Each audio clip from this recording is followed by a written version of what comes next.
What's up, folks out there? I'm gonna do some shocks today on the 69.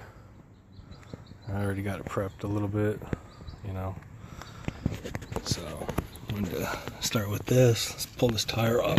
Already took the lug nuts off, and where we got to get to is down here with the bolt on the back, and nice and easy up there. Those two bolts, there's one right next to it, see? That's all, but I'll get back to you in a minute. Always use safety jack stands, an extra jack just to be under it if you can, just to be safe. Use a pry bar or whatever to get the lug nuts off the right way. So I'll get back to you in a minute. Okay, back to it. What I do right before I do take this shock out, because I do, before I even take those out, and undo this one under here. I use a jack stand, jack it up a little bit on the axle, just so it ain't gonna flop down and just come down too fast or anything. Or it's mainly for safety too. It keeps the axle from moving. If you need to move it, you can jack it up or lower it down, either way. So I'll get back to you in a minute. Almost forgot. I don't know if you guys can see, but there's a wrench right in there. Let me see if I can get it in there. I use a wrench right there on the top of the bolt because they do move, from years and all that stuff. For that bolt, use it on top of there too. You see? Hopefully. But like I said, just for safety, everything's always safety. Okay, shock's about to come out, so we'll take that out. Lower it down. I'll get these bolts off here. So we'll slide this out. All that old stuff. The new shock. Some Gabriels, I guess. They're just temporary, they're just weak shocks, but they do the work. So I'll get back to you in a minute.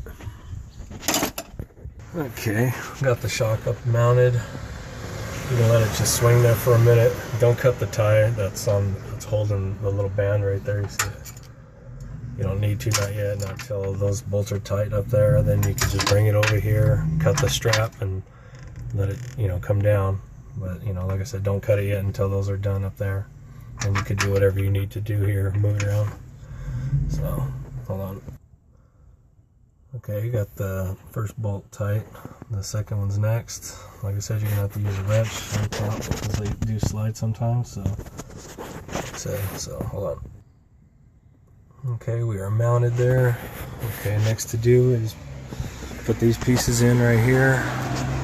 So you're gonna put this one in. You have to put it in this way. So let me show you here. It's gonna go in this way. Some go the opposite way because they're on the other side of the axle, but this one's gonna go this way because the shock's this side. So I'll show you in a minute with this. So this is in there. Don't forget, put these two in there to fasten it here with, with the bolt, these pieces. So hold on. Okay, so now it's time to cut the strap here. See this wire right here? You can cut it. I'm not worried about trying to force it on there. I know how to do this already, but I'll show you guys here. Just clip the wire. Shock will come down.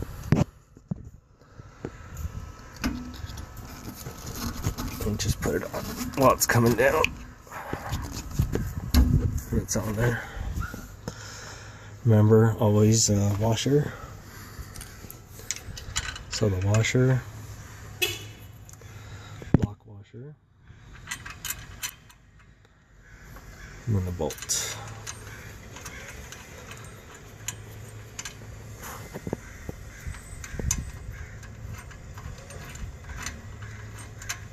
Wrong way, maybe. Yeah, so.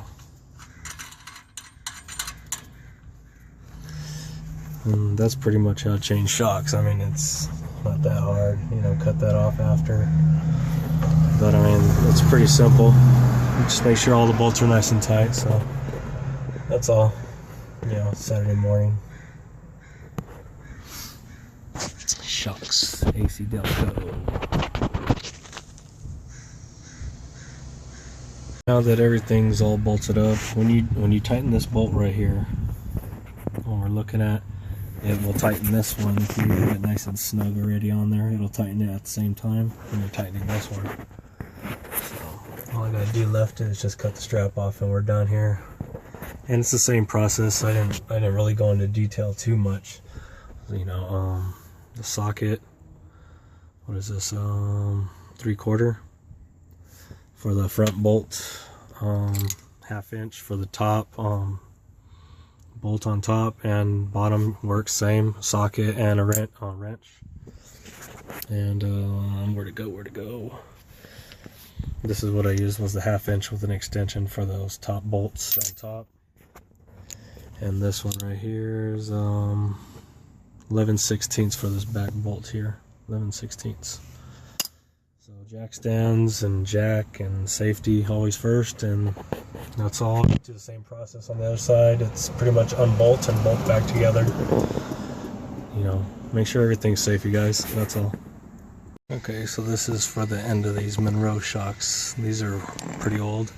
I want to show you the rebounding on these. There is none. Watch. Look. Nothing. Look at this one, all the way out. I'll push this one down too. Look at this one.